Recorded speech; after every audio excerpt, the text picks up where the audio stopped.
গুণন অঙ্কের নিয়ম। গুণন করতে হলে আমাদের প্রথমে নামতা শিখতে হবে।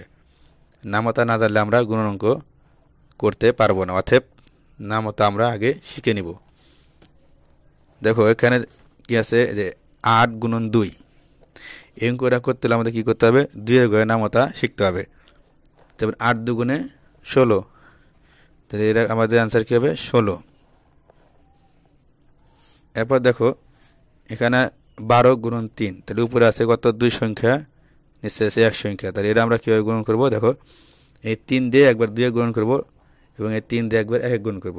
গুণন করার সময় অবশ্যই আমরা ডান দিক থেকে গুণন করব। দেখো তাহলে আমরা করি 3 দুগুণে 6 আর 3 একে 3, তাহলে 3 বরং 36 হয়ে গেল। এটা আমাদের অ্যান্সার। আচ্ছা, আবার একটা দেখো এখানে আছে, দেখো 15 গুণন 3, তো এটা আমরা কীভাবে করব? এটা আমাদের ওই একই নিয়মে করতে হবে, কিন্তু এখানে হাতে থাকবে। দেখো 3 দিয়ে প্রথমে 5 গুণন করতে হবে, আবার এই 3 দিয়ে 1 গুণন করতে হবে। তাহলে 3 দিয়ে যদি আমি 5 গুণন করি তাহলে কত হয়? 3 5 15, তাহলে 15-র আমার ডানে কত আছে? 5, 5 লিখব। তাহলে বামে কত আছে? 1, এই 1 আমাদের হাতে আছে। 1 আমরা কি করব? এই 3 দিয়ে 1 গুণন করে এই 1 আমরা যোগ করে দেব। তাহলে 3 একে 3 আর এই হাতের 1 4, কত হলো? 45। দেখো এই অঙ্ক আমরা আর একটা উদাহরণ দেখি। এখানে আছে 37 গুণন 2, তাহলে এটা আমাদের 2 ঘরের নামতা শিখতে হবে। তো 7 দুগুণে 14, 14 কত? 4, তাহলে বামে আছে কত? 1, এই 1 আমাদের হাতে আছে। 1 আমরা কি করব? এই 2 দিয়ে 3 গুণন করে এই 1 আমরা যোগ করে দেব। তাহলে 3 দুগুণে 6 আর 1 7। আচ্ছা, আর একটা দেখো এখানে কি আছে? দেখো যে 45 গুণন 6, এবং আমরা একই নিয়মে করব। 5 6 কত? 30,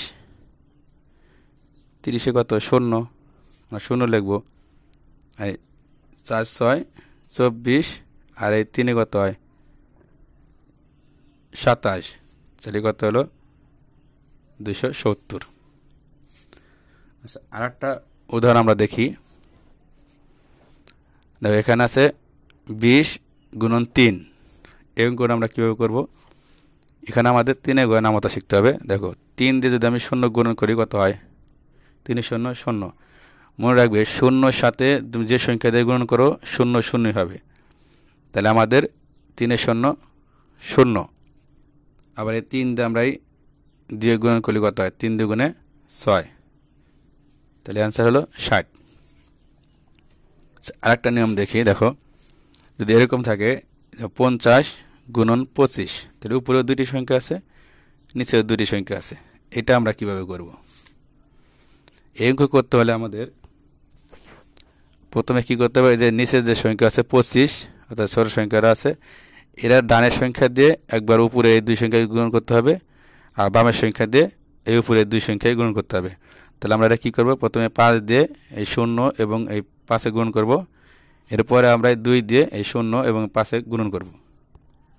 তাহলে আমাদের এখানে 5-এর ঘর এবং 2-এর ঘরের নামতা আমাদের জানতে হবে। তাহলে 5 দিয়ে যদি আমরা 0 গুণন করি কত হয়? 0, 0-র সাথে আমরা যে সংখ্যায় গুণন করব 0 হবে।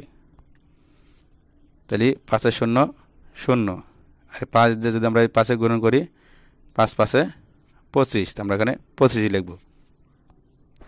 এবার দেখো আমরা এখানে এই একটি সংখ্যা দিয়ে গুণন করছি, আমরা এখানে এই একটি সংখ্যা যা আছে এই সংখ্যা আমরা ক্রস দিয়ে দিব, অর্থাৎ এখানে ক্রস দিতে পারি, 0 দিতে পারি। আমরা একটি সংখ্যা বাদ দিয়ে দিব।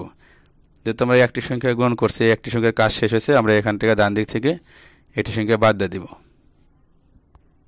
তাহলে এবার এখন আমার কাছে 2 আছে, এই 2 দিয়ে আমরা একবার 0 গুণন করব এবং 2 দিয়ে 5-এ গুণন করব। তাহলে 2 দিয়ে 0 গুণন করলে কত হয়? 2 0 0, আর 5 দুগুণে 10। এবার আমরা রেজাল্ট কীভাবে আনবো? দেখো এই যে আমরা যে গুণন করে যে সংখ্যাটা পেয়েছি আমরা, এটাই আমরা কী করব? এই গুণনের ফলের সাথে যোগ করে দেব।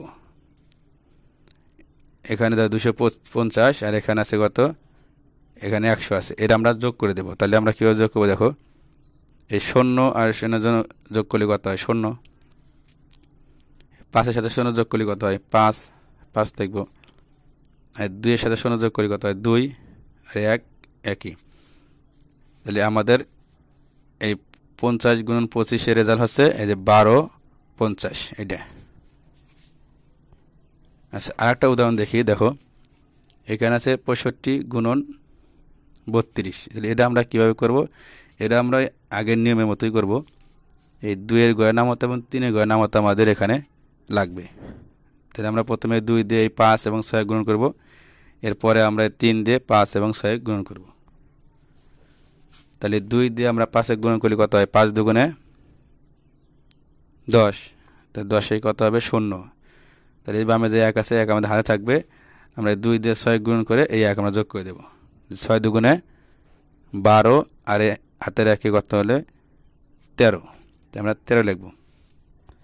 যেহেতু একটি সংখ্যার গুণন আমাদের শেষ, তাহলে আমরা কী করবো, এখান থেকে একটি সংখ্যা ক্রস দিব অথবা 0 দিয়ে দিব। আমরা 0 দিয়ে দিই, সমস্যা নেই। এখন আমরা 3 দিয়ে এই 5 এবং 6 গুণ করব। তাই 3 দিয়ে 5 গুণ করতে হয়, করলে কত হয় 3 5-এ 15, তাই 15 কত হবে 5। তাহলে বামে আছে কত 1 আমাদের হাতে থাকবে, 1 আমরা কী করবো 3 দিয়ে 6 গুণ করে এই 1 যোগ করে দেবো। তাহলে 3 6 18, আর 1-এ 19, আমরা 19 লিখব। এবার আমরা যে গুণন করেছি এই গুণনের যে রেজাল্টটা আছে এটা আমরা যোগ করে দেব। যোগ করলে যে ফল আসবে এটাই হবে এই গুণনফল। তাহলে এই 0 যোগ করলে কত হয় 0,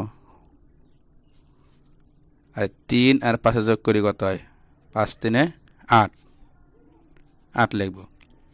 আর 9 আর 1 যোগ করলে কত হয় 10, 10-এ যেহেতু আমাদের বামে একটা সংখ্যা আছে, তাতে কী হবে এখানে 10-এর 0 হবে, আর বামে আছে 1 আমরা 1 যোগ করে দেবো, তাহলে কত হবে 2। তাহলে এই 65 গুণন 32 সমান কত হয়, এই 2 0 8 0, অর্থাৎ 2080। আমরা গুণ অঙ্কগুলো এভাবে করব,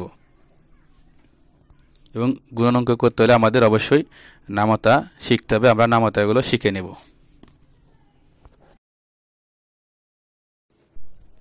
প্রিয় ভিউয়ার্স, দ্বিতীয় শ্রেণীর অঙ্ক বিষয়ে ধারাবাহিক ভিডিও পেতে আমাদের চ্যানেলটিকে সাবস্ক্রাইব করে রাখুন এবং আপনার মূল্যবান মতামত কমেন্টের মাধ্যমে জানিয়ে দিন। ধন্যবাদ।